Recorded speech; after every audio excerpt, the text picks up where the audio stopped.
चर्चा की शुरुआत करते हैं। हमारे साथ में गौरव मिश्रा, नेता बीजेपी। बहुत बहुत स्वागत है। सबसे पहला सवाल गौरव जी आपसे, चूंकि अखिलेश यादव ने आज किसानों को लेकर सीधे बीजेपी पर बड़ा हमला बोला। उन्होंने कहा कि किसानों की कमाई दोगुनी तो हुई नहीं, ऊपर से मुनाफाखोरी की जा रही है, किसानों को डीएपी खाद नहीं मिल पा रही है। देखिए, अखिलेश जी को किसानों को के बारे में किसी भी प्रकार का क्लेम करने से पहले 100 बार सोचना चाहिए। जिन्होंने किसानों के ऊपर रामपुर में गोली चलवा दी हो, जिन्होंने 8-8 शुगर मिल अपने शासनकाल में बेच दिया हो, जिन्होंने किसानों की कभी चिंता नहीं की हो, बिजली किसानों को नहीं मिलती थी, ठंड में सिंचाई के लिए जाते वक्त तमाम किसान दम तोड़ देते थे ठंड से। स्थिति यह होती थी कि किसान बदहाल और बेहाल था, और जब खाद के लिए लेने जाते थे तो उनके ऊपर लाठियां बरसाई जाती थी। ये भारतीय जनता पार्टी की चल रही सरकार है। सर्वाधिक खरीद किसानों की, सर्वाधिक एमएसपी इसी सरकार ने देने का काम किया है, सर्वाधिक खरीद लेने का काम किया है, 18 घंटे से 22 घंटे बिजली देने का काम किया है, और किसी भी तरह की प्राकृतिक आपदा में जो क्रॉप इंश्योरेंस है वो कई गुना बढ़ा है। तो कम से कम इस सरकार का जो योगदान है, और जो शुगर मिल्स इन लोगों ने बेच दिया था, जितनी कोऑपरेटिव की शुगर मिल्स थी, उनको ना सिर्फ उनका मॉडर्नाइजेशन किया है बल्कि उसकी कैपेसिटी को और बढ़ाया भी है। और सर्वाधिक गन्ना की खरीद, सबसे ज्यादा देश में चीनी उत्पादक उत्तर प्रदेश बना है ये स्टेट। तो यूं ही नहीं, तमाम कृषि के जो उत्पाद है, चाहे आलू हो, गेहूं है, चीनी है, इन सब में देश में प्रथम स्थान पर आज उत्तर प्रदेश आ रहा है। तो बिना किसानों के साथ खड़े हुए, योजनाओं को धरातल पर उतारे हुए ऐसा संभव नहीं हो पाता। ये देखिए, राजनीति हर चीज में ये पीडीए लाने का प्रयास कर रहे हैं, पीडीए लाने का प्रयास कर रहे हैं। दरअसल ये विभाजन करना चाहते हैं समाज के अंदर, पीडीओ को एक धर्म के रूप में स्थापित करना चाहते हैं, और एक विभाजन की ऐसी रेखा खींचना चाहते हैं कि समाज खंड खंड अलग हो जाए। जबकि आप इसकी सच्चाई देखिए कि इनकी जब सरकार थी तो पिछड़े में सिर्फ एक जाति आती थी, यादव आती थी। पहला जब मंत्रिमंडल इन्होंने बनाया था तो उसमें 6 यादव जाति से मुख्य मंत्री बनाए थे इन्होंने, जिस समय इन्होंने 47 मंत्रियों को शपथ दिलाई थी 2012 में, और उसमें सिर्फ 3 जो है वो अल्पसंख्यक समाज से थे और 2 दलित समाज से थे। आज हमारी सरकार जो चल रही है उसमें 37% ओबीसी समाज से उनकी अपनी पार्टी की रणनीति है, जो उनके साथ रहेगा वो अपनी पार्टी में उन्हीं को आगे बढ़ाएंगे। हर चुनाव में जो संप्रदाय, जो जाति उनका सबसे ज्यादा साथ देगी वो उसी को आगे बढ़ाएंगे। वो उनके अपने पर्सनल मैटर है पार्टी को लेकर। लेकिन उन्होंने जो तुलना की है कि जो का बलि चढ़ाएंगे, अर्थात दूसरी जातियों की बलि चढ़ाएंगे, उनका फायदा लेंगे और फिर उनके जमीनों को कब्जा करेंगे, हथियाएंगे, जैसे इटावा में किया। नहीं, वो बात आपकी सही है, इसीलिए चुनाव वो हार भी गए। लेकिन उन्होंने जो तुलना की है कि उन्होंने कहा है कि जो खेती करने वाले अधिकतर किसान हैं वो पीडीए वाले ही हैं, और इसीलिए उन किसानों को खाद और उर्वरक नहीं मिल पा रही है, क्योंकि वो पीडीए से जुड़े हुए हैं, पीडीए किसान हैं, और डीएपी भी पीडीए में आता है। वो इस तरह से तुलना कर रहे हैं कि इस प्रकार से एक सामाजिक संघर्ष को जन्म देना, ये एकमेव उद्देश्य समाजवादी पार्टी का है किसी भी विषय में।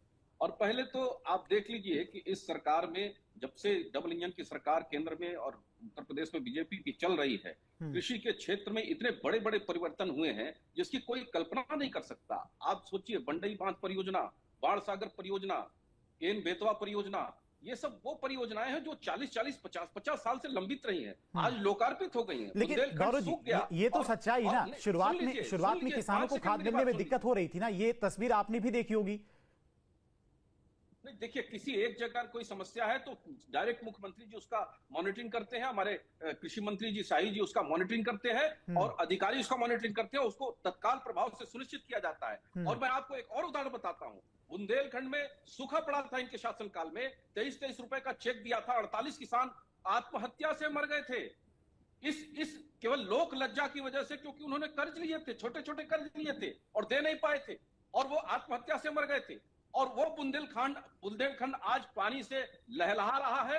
आज वहां पर सुगंधित और औषधीय खेती का सरकार ने एक पूरा नेटवर्क तैयार किया है। कम से कम उत्तर प्रदेश अब एग्रो क्लाइमेटिक जोन के हिसाब से 6 से ज्यादा एग्रो क्लाइमेटिक जोन है, और सबकी प्रोडक्टिविटी और प्रोडक्शन दोनों में वृद्धि हुई है। इसलिए इस सरकार में किसान खुशहाल है। इनको केवल विभाजन पैदा करना है, किसी भी विषय को लेकर के वो जातिगत संघर्ष किस तरह से कन्वर्ट किया जाए, बदला जाए, वो इनका एक में उद्देश्य है। और ये जब लोगों का लाभ ले लेंगे और फिर उन्हीं की ये बलि चढ़ाएंगे, ये इनका पुराना track record. SK Dubey ji, Gaurav ji, जवाब। देखिए, पहली बात तो खाद की उत्तर प्रदेश में कोई कमी नहीं है, स्टॉक की कोई कमी नहीं है। लगभग एवरेज 35-37 लाख मीट्रिक टन का एवरेज जो स्टॉकिंग है उत्तर प्रदेश में सर्वथा उपलब्ध है। और ये उत्तर प्रदेश वही उत्तर प्रदेश है, गोरखपुर की खाद फैक्ट्री स्क्रैप हो चुकी थी, कबाड़ हो चुकी थी, और आए दिन समाजवादी पार्टी की सरकार में कबाड़ी जाया करते थे, उसको खरीदने का उपाय और उपांग बनाया करते थे। लेकिन आज वो फैक्ट्री चल रही है। डबल इंजन सरकार की देन है कि आज गोरखपुर की फर्टिलाइजर फैक्ट्री चल रही है और प्रोडक्शन हो रहा है वहां से।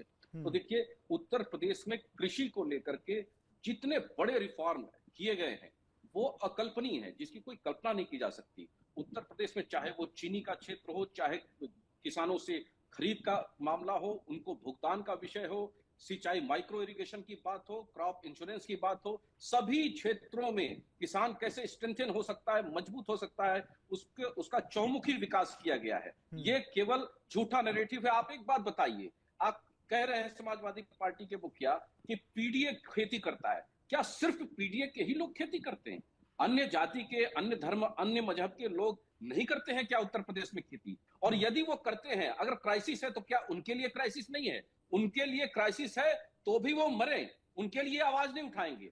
आखिर इनका दोगलापन जो है, इनकी जो पार्शियलिटी है, इनका जो विभाजनकारी चरित्र है, क्या इस नारे में भी नहीं दिखाई देता? इस आंदोलन में भी नहीं दिखाई देता? तो आप समझ लीजिए कि ये किसके सगे हैं? ये किसी के सगे नहीं है। ये सिर्फ सरकार में आएंगे, अगर पहले तो आएंगे नहीं, उसकी तो कहीं दूर दूर तक कोई संभावना नहीं है, लेकिन जब जब भी ये आए हैं, ये वही किए हैं जिसके लिए ये जाने जाते हैं। वो मायावती जी को जिन गौरव मिश्रा जी, जवाब। देखिए कांग्रेस पार्टी क्या बोलेगी। कांग्रेस पार्टी के शासनकाल में पूरा अगर आप डेटा उठा करके देख ली तो 12,800 किसान प्रति वर्ष आत्महत्या करते थे। विदर्भ के मुख्यालय पर जाली लगा करके रखा गया था कि कोई किसान आत्महत्या न कर ले, क्योंकि आत्महत्या करने के बाद कुछ मुआवजा मिलता था, उससे उनका कर्ज पूरा हो जाता था। तो एक चलन सा बन गया था। और किसान अन्नदाता बहुत स्वाभिमानी होता है, अगर उसका थोड़ा भी कर्ज है और किसी ने अगर उसको बोल दिया तो उससे बर्दाश्त नहीं हो सकता, अपने प्राण त्याग देता है। प्राण त्यागने पर, मरने पर मजबूर किया था कांग्रेस की सरकारों ने। और वो आत्महत्या नहीं थी, वो सब हत्याएं थी, वो प्रायोजित, ऑर्गेनाइज्ड, स्टेट स्पॉन्सर्ड किलिंग थी किसानों की। प्रधानमंत्री मोदी जी के आने के बाद आज विदर्भ में ट्रेन से पानी पहुंचाया गया है, उसी विदर्भ में पानी से खुशहाल हो गया है वो क्षेत्र। आज आत्महत्याएं जीरो हो गई हैं, बंद हो गई हैं, खत्म हो गई हैं। इन लोगों ने तो किसानों की वो अवहेलना की जिसकी कोई कल्पना भी नहीं कर सकता। किसान अन्नदाता इस देश की सबसे बड़ी ताकत है। जीडीपी में जो योगदान 17% का हुआ करता था, वो घट करके 13-14% के बीच आ गया। आप सोच लीजिए कृषि का क्या हाल इन लोगों ने किया था। सिंचाई की योजना जो 1952, 1971, 76 से पड़ी हुई थी लंबित, उन पर कोई काम नहीं हुआ था, जिसकी उस समय की लागत 3,000-2,000 करोड़ थी, उसकी लागत आज 70,000, 1 लाख करोड़ तक पहुंच गई। ये हाल कर दिया था इन लोगों ने। तो सिवाय लूटने के, सिवाय डकैती के कुछ नहीं किया। किसानों को कुछ नहीं मिला।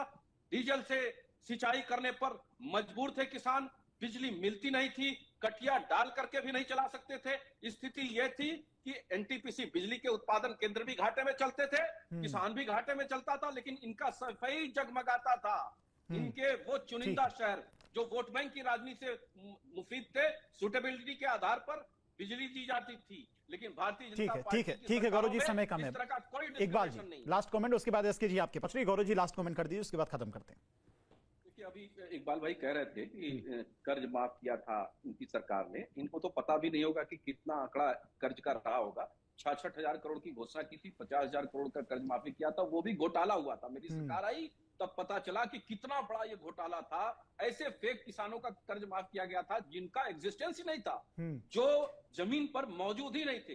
हजारों करोड़ का वो घोटाला कर दिया इन लोगों ने। तो ये जनता के लिए कुछ भी करते हैं तो घोटाला करते हैं। और अन्न, तेल के बदले अन्न का घोटाला किसने किया था? इन्हीं के नेताओं ने किया था।